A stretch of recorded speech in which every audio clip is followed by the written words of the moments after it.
রসমালাই সকলের অত্যন্ত প্রিয় একটা মিষ্টি। বাচ্চা বড় সকলেই কিন্তু ভীষণ পছন্দ করে। অনুষ্ঠান বাড়িতে শেষ পাতে রসমালাই না হলে ঠিক যেন জমে না। আর এই রসমালাই যদি এত সহজেই বাড়িতে বানিয়ে নেওয়া যায়, কি করে তৈরি করলাম তাহলে দেখে নিন।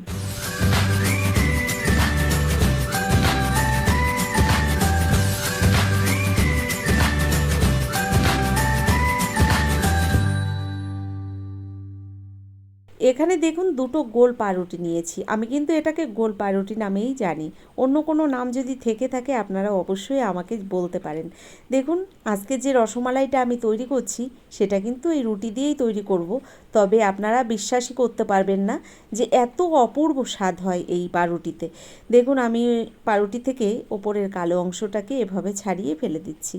তো কী করে এই রসমালাইটা তৈরি করছি সম্পূর্ণ ভিডিওটি জুড়ে আপনারা থাকবেন, তাহলে বুঝতে পারবেন। নমস্কার বন্ধুরা, আশা করছি হয়তো সকলেই ভালো আছেন। টিয়ার রান্নাঘর থেকে আমি তন্দ্রা আজ নিয়ে এলাম রসমালাইয়ের রেসিপি। কী করে এই রসমালাইটা তৈরি করছি সম্পূর্ণ ভিডিওটি আপনারা দেখবেন। আশা করছি আপনাদের ভীষণ ভালো লাগবে। দেখুন পাউরুটিটাকে আমি এভাবে টুকরো টুকরো করে ছিঁড়ে একটা মিক্সির জারের মধ্যে দিয়ে দিচ্ছি। তো এখানে এক এক করে আমি পাউরুটিগুলো কিন্তু এভাবে ছাড়িয়ে দিয়েছি। তবে দুটো পাউরুটি এখানে আমি ব্যবহার করব না, একটা পাউরুটি দিয়েছি আর আরেকটা পাউরুটি থেকে অর্ধেকটা পাউরুটি আমি ব্যবহার করেছি, আর বাকিটা এখানে রয়েছে। এবার আমি মিক্সির জারে দেওয়ার পরে একটু গুঁড়ো করে আবার ফিরে এলাম। দেখুন আমি এভাবে কিন্তু পাউরুটিটাকে মিক্সির জারের মধ্যে একটু ঘুরিয়ে নিয়েছি। তো দেখুন সুন্দর একটা গুঁড়ো বানিয়ে নিয়েছি। আপনাদের দেখাচ্ছি এবার কি করে এই রসমালাইটা আমি তৈরি করি। সত্যি কথা বলতে বন্ধুরা, আমি রসমালাইটা প্রথমই বানিয়েছিলাম, তবে এত অপূর্ব স্বাদ হয়েছিল খেতে, আমি এখন ভয়েস দিচ্ছি তবে আমার এখনও জিভে যেন লেগে আছে সেই স্বাদ। দেখুন কড়াইটা বসিয়ে দিয়েছি গ্যাসের ওপর, আর কড়াইতে দিয়ে দিলাম আমি 1 কাপ পরিমাণে দুধটাকে কিন্তু আগেই জাল করা রয়েছে। এই দুধের মধ্যে আমি একদম অল্প পরিমাণে একটু লবণ দিলাম, 1 চিমটি থেকেও কম ব্যবহার করেছি লবণ। আর দিয়ে দিলাম 50 গ্রাম গুঁড়ো দুধ। গুঁড়ো দুধটাকেও এই দুধের সঙ্গে ভালো করে মিশিয়ে নিচ্ছি। দেখুন ভালো করে এভাবে মিশিয়ে নেওয়ার পরে দুধটাকে ফুটিয়ে নিলাম। দুধটা সুন্দর ফুটে উঠেছে। এবার যে পাউরুটিটাকে আমি গুঁড়ো করে রেখেছিলাম, গুঁড়ো করা পাউরুটিগুলো এই দুধের মধ্যে দিয়ে দিলাম। দেখুন দুধের মধ্যে পাউরুটি গুঁড়োটা দেওয়ার পরে ভালো করে এভাবে নেড়েচেড়ে মিশিয়ে নিচ্ছি। আর গ্যাসের ফ্লেমটাকে লো টু মিডিয়াম ফ্লেমে রেখে অনবরত নেড়েচেড়ে সুন্দর একটা ডো তৈরি করে নিয়েছি। আর ডোটা এখানে রেডি হয়ে গেছে। এবার নামিয়ে নেব, আর নামিয়ে ঠান্ডা করে নিয়ে আবার ফিরে আসব। তো এখানে দেখুন আমি একটা থালার মধ্যে নামিয়ে নিয়েছি। থালার মধ্যে আমি এই ডোটাকে নামিয়ে নেওয়ার পরে একটু ছড়িয়ে দিয়েছি। হালকা একটু ঠান্ডা হয়ে গেলে আমি অন্য একটা পাত্রের মধ্যে নামিয়ে নিচ্ছি, কারণ এখানে প্লেটটা একটু ছোট রয়েছে, তাই আমি একটা থালার মধ্যে নামিয়ে নিলাম। এবার ভালো করে হাত দিয়ে মেখে নিতে হবে। তো দেখুন এভাবে আমি হাত দিয়ে মেখে নেব। তার আগে এখানে 1 চামচ পরিমাণে ঘি দিয়ে দিয়েছি। আমি আন্দাজ করেই দিয়েছি, এখানে চামচ মেপে ব্যবহার করিনি। তো হাতের মধ্যে একটু ঘি লাগিয়ে আমি এই ডোটাকে সুন্দর করে মেখে নিচ্ছি। তো এখানে দেখুন ডোটা পুরোপুরি মাখা হয়ে গেছে। এবার আমি ছোট ছোট মিষ্টির শেপগুলো এখানে বানিয়ে নেব। আপনারা তো দেখেছেন রসমালাইয়ের মধ্যে যে ছোট্ট ছোট্ট মিষ্টিগুলো রসগোল্লাগুলো থাকে, এগুলো কিন্তু একটু লম্বা টাইপের হয়। তো আমি ঠিক একই শেপগুলো এখানে বানিয়ে নেব। একটু ছোট ছোট লেচি কেটে প্রথম একটু গোল বানিয়ে তারপর একটু লম্বা করে দিলাম। ঠিক রসমালাই যেমন হয় তেমন শেপই আমি এখানে দিয়ে নিয়েছি। দেখুন এরকমই বানিয়ে নিয়েছি।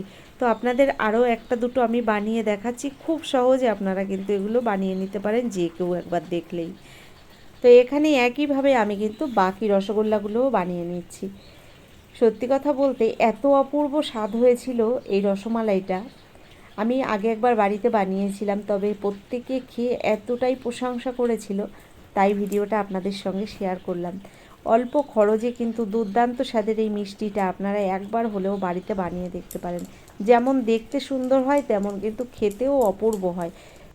এখানে কথা বলতে বলতে আমি বাকি রসগোল্লাগুলোও সব বানিয়ে নিয়েছি। দেখুন এবার আপনাদের দেখাবো কি করে আমি মালাইটা তৈরি করি। যাই হোক, আমি এদিকে গ্যাসের ওপরে একটা কড়াইতে দুধ গরম বসিয়ে দিয়েছি। এখানে 1 লিটার দুধ নিয়েছি আমি।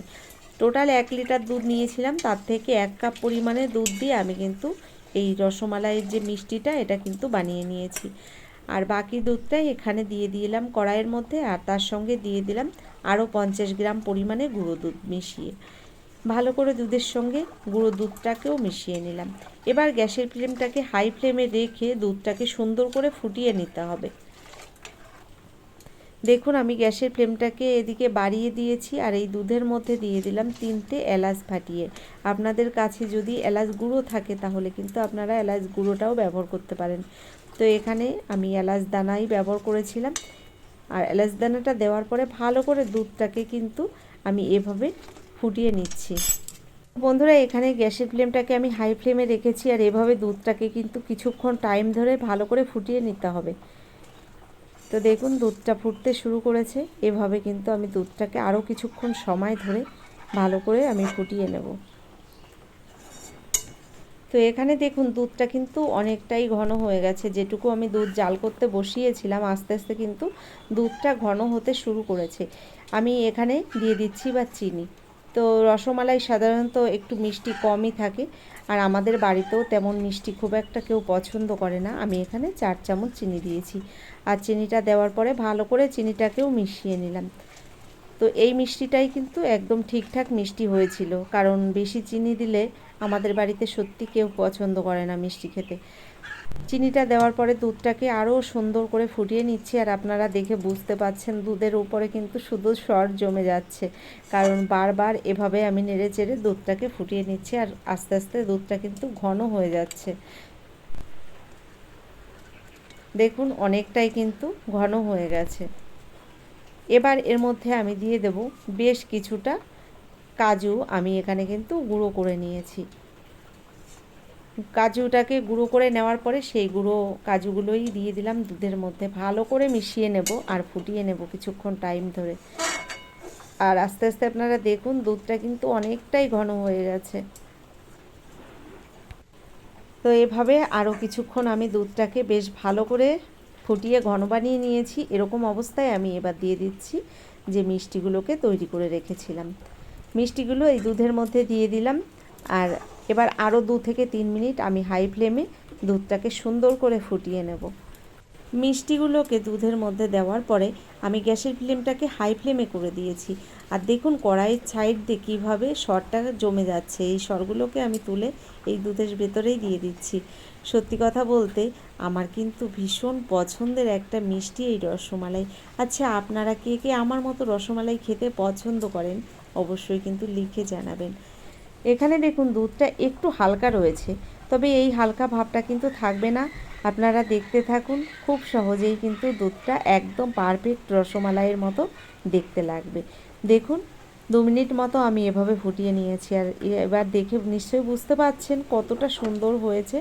তবে আর জাল করার কোনো দরকার নেই, কারণ রসমালাইটা পুরোপুরি রেডি হয়ে গেছে। গ্যাসটাকে আমি বন্ধ করে দিয়েছি আর এভাবে স্টিমে 2 মিনিট রেখে দেওয়ার পরে আবার ফিরে এলাম। দেখুন কতটা সুন্দর হয়েছে, সত্যি কথা একদম আপনি বুঝতেই পারবেন না।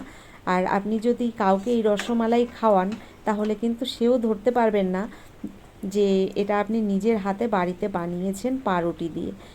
এত অপূর্ব স্বাদ হয়েছিল রসমালাইটার, একবার অন্তত বাড়িতে আপনারা ট্রাই করে দেখবেন। তো বন্ধুরা কেমন লাগলো আজকে এই রসমালাইয়ের রেসিপিটি অবশ্যই সেটা আমাকে লিখে জানাবেন। যদি ভিডিওটি ভালো লেগে থাকে অবশ্যই একটা লাইক দিয়ে দেবেন, পারলে বন্ধুবান্ধবের মধ্যে শেয়ার করে দেবেন। অসংখ্য ধন্যবাদ।